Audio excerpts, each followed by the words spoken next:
آج کی کہانی بہت سبق آموز ہے۔ ناظرین، آپ سے گزارش ہے ویڈیو کو لائک کر کے چینل کو سبسکرائب کریں۔ میں بڑی چالاک تھی، ہر کسی کو اپنی انگلی پر نچاتی تھی، لیکن میں نے کبھی نہیں سوچا تھا کہ میرے ہونٹوں کی لالی بکھرنے والی ہے۔ ایک دن 5 آدمیوں نے میرے ساتھ مختلف طریقوں سے زیادتی کی، لیکن جس بندے نے سب سے آخر میں میرے ساتھ زیادتی کی، اس نے میرے کان میں ایسی بات بتائی کہ میرے آنسو خوشی میں بدل گئے۔ ناظرین، اس کہانی میں آگے کیا ہوا جاننے کے لیے ویڈیو کو پورا دیکھیں۔ میرا نام نور ہے اور میرا تعلق کراچی سے ہے۔ میں ابھی 19 سال کی جوان اور خوبصورت لڑکی ہوں۔ مجھے اپنی خوبصورتی کا استعمال کرنا بخوبی آتا ہے۔ ہم 7 بہن بھائی ہیں اور ماں باپ غریب ہیں، ضرورت سے زیادہ ہیں اور آمدنی کم ہے۔ بہن بھائی اپنی من مرضی کرتے ہیں، لیکن میں سب سے زیادہ چالاک، اپنی مرضی کرنے والی ضدی لڑکی ہوں۔ مجھے اپنے خوبصورت ہونے پر بہت فخر ہے۔ وہ سردیوں کی سرد رات تھی اور میرا اتنی ٹھنڈ میں گرما گرم حلوہ کھانے کو دل کر رہا تھا۔ پیسے پاس بھی نہیں تھے جو چیزیں منگوا کر گھر پر بناتی۔ ساتھ والے حلوائی کے گھر سے بہت ہی مزے کے حلوے کی خوشبو میرے اندر سما گئی، جو میری طلب کو مزید بڑھا رہی تھی۔ مجھ سے مزید برداشت نہیں ہو رہا تھا، اس لیے میں نے اپنے سامنے والے بالوں کو ربڑ کے ساتھ باندھا اور دوپٹہ ان کے اوپر سے ہٹا کر حلوائی کے گھر چلی آئی۔ وہ میری بہن کا دیوانہ تھا۔ میں ہر بار اسے اپنی پونی دکھا کر مزے مزے کے پکوان اس سے لے آتی تھی۔ انکل، مجھے تھوڑا سا حلوہ دے دو، قسم سے بہت شدت کا دل کر رہا ہے آپ کے ہاتھ کا حلوہ کھانے کا۔ میں جان بوجھ کر اس کے سامنے اپنا سینہ تان کر کھڑی ہو گئی۔ وہ میری خوبصورتی کو نظر انداز کر رہے تھے اور واپس چلی جاؤ۔ میں اس کی چالاکیاں سمجھ رہی تھی، مگر اس نے وجہ پوچھی، کیوں ایسا کیوں؟ تو حلوائی بولا، تم کیوں مجھے اپنی پونی کے ساتھ کھیلنے نہیں دیتی ہو، صرف ہاتھ لگانے دیتی ہو؟ مجھے بھی تمہاری پونی سے کھیلنا ہے۔ وہ 10-15 سالہ لڑکی کی طرح شرماتے ہوئے بولا، میں نے کبھی کسی لڑکے سے سامنے اپنا جسم بے لباس نہ کیا تھا، مگر اپنا کام نکلوا لیتی تھی۔ آج میں نے ایک بار پھر بیوقوف بنانے کا ارادہ کر لیا۔ میں نے جلدی سے حلوہ ڈبے میں ڈالا۔ اچانک میری نظر پیسے والے ڈبے پر پڑی۔ میں نے جلدی سے پیسوں سے بھرا ہوا ڈبہ اٹھا کر بیگ میں رکھا اور وہاں سے جانے لگی، مگر حلوائی نے سب دیکھ لیا۔ اس نے مجھے دروازے کے پاس سے پکڑ لیا۔ خود کو بچانے کے لیے میں شور مچانے لگی کہ وہ میرے ساتھ زیادتی کر رہا ہے۔ محلے کے لڑکے اکٹھے ہوئے اور اسے خوب مارا اور مجھے بھی مارنے کو کہا۔ میں نے جب اسے تھپڑ مارا تو وہ ہنس پڑا اور بولا، زیادتی کا مزہ میں تمہیں دوں گا۔ میں ہنس پڑی اور گھر واپس آ گئی۔ وہ بہت سنجیدہ انسان تھا، کبھی مکھی تک کو مارا نہیں تھا اور چلا تھا میرے ساتھ زیادتی کرنے۔ تم نے اچھا نہیں کیا اس معصوم حلوائی کے ساتھ۔ میں حلوائی کی چوری کے پیسے گن رہی تھی۔ میری بڑی بہن میرے سر پر کھڑی ہو کر مجھے باتیں سنائی جا رہی تھی۔ وہ مجھ سے نفرت کرتی تھی کیونکہ وہ جس لڑکے سے محبت کرتی میں اسے اپنا دیوانہ بنا لیتی۔ زیادہ لڑاکی نہ بنو، ہر بات پر مجھے اس لیے لڑتی ہو اور حسد کرتی ہو کیونکہ میں نے تمہارے امیر بوائے فرینڈ کو جو پھانس لیا ہے۔ میں نے بڑے فخر سے اپنی چالاکیاں بتائیں۔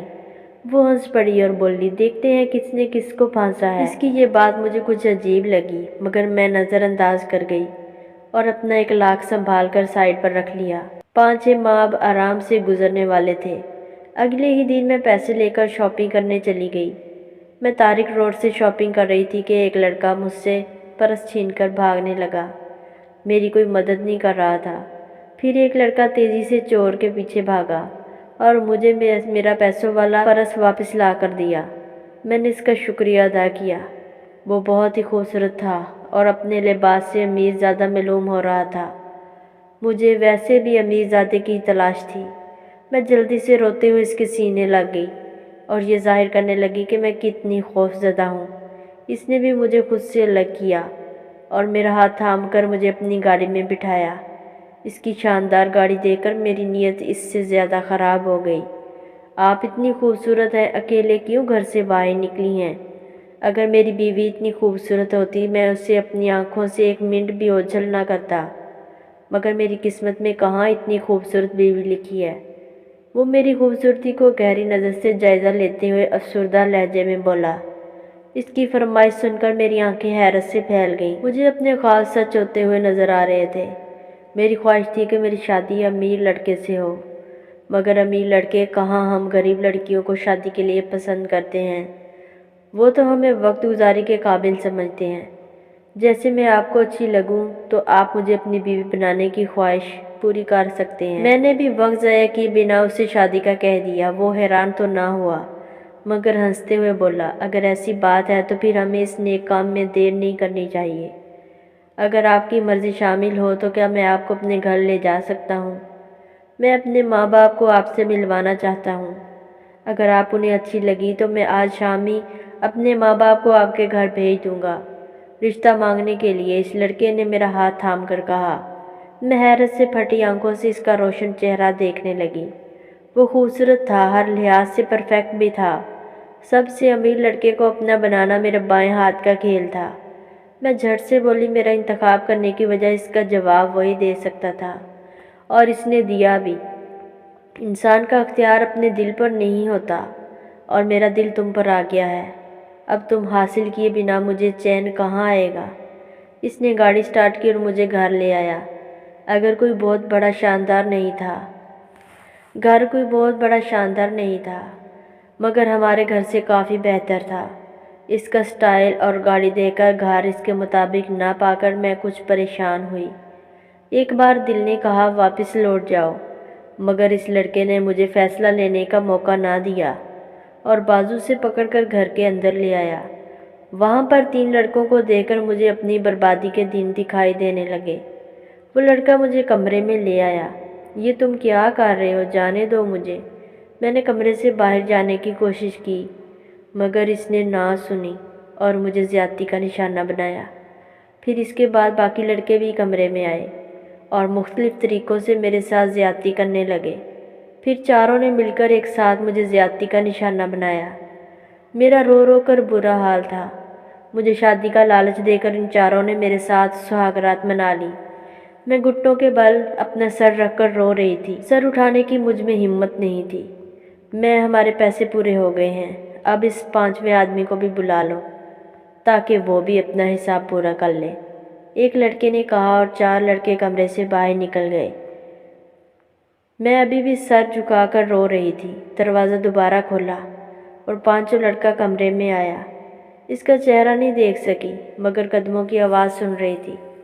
وہ میرے پاس آ کر بیٹھا اور میرے کان میں سرگوشی کے انداز میں بولا، تمہاری سزا ختم ہو گئی ہے، اب اگر چاہو تو میرے ساتھ شادی کر سکتی ہو۔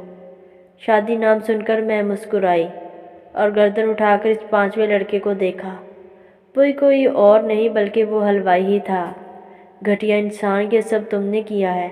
میں نے اس کا گریبان پکڑ لیا اور کہا، یہ سب میں نے نہیں، تم نے خود کیا ہے۔ خود 1 لاکھ تم نے چوری کیا تھا، انہی لڑکوں کا تھا، پیسے پورے کرنے کے لیے انہوں نے تمہارے ساتھ یہ سب کچھ کیا ہے۔ میں کمزور انسان سب کو روک نہیں سکا مگر تم سے شادی کرنا چاہتا ہوں، کیونکہ یہ سب میرے گھر آنے کی وجہ سے ہی ہوا تھا، اور میں تمہیں چاہتا بھی ہوں۔ اس کی آنکھوں میں میرے لیے محبت تھی۔ میں نے دل پر پتھر رکھ کر ہاں کر دی، کیونکہ میرے پاس کوئی اور راستہ نہیں تھا۔ 1 لاکھ نے مجھے برباد کر دیا تھا۔ میری لالچ نے میرے ارمان کھا لیے تھے۔ مجھے اپنی خوبصورتی پر غرور تھا اور اسی خوبصورتی کی وجہ سے میں برباد ہوئی۔